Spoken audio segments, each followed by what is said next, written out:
السلام علیکم فرینڈز، آج ہم قصہ یوسف کا 5واں حصہ بیان کرنے جا رہے ہیں، مگر اس سے پہلے آپ سے گزارش ہے کہ اگر آپ نے ہمارے چینل کو ابھی تک سبسکرائب نہیں کیا تو آپ سے گزارش ہے ہمارے چینل کو سبسکرائب کر دیں اور ساتھ ہی ساتھ بیل آئیکن پر کلک کر دیں تاکہ ہماری آنے والی ہر نئی ویڈیوز کا نوٹیفیکیشن آپ کو ملتا رہے۔ جزاک اللہ خیر۔ مصر میں قحط کی ابتدا۔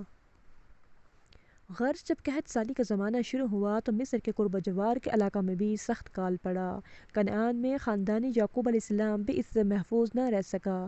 جب حالت نزاکت اختیار کر گئی تو حضرت یعقوب علیہ السلام نے صاحبزادوں سے کہا کہ مصر میں عزیز مصر نے اعلان کیا ہے کہ اس کے پاس غلہ محفوظ ہے، تم سب جاؤ اور غلہ خرید کر لاؤ۔ چنانچہ والد صاحب کے حکم سے یہ کنعانی قافلہ غلہ خریدنے کے لیے مصر کے لیے روانہ ہوا۔ خدا کی قدرت دیکھیے کہ برادران یوسف کا یہ قافلہ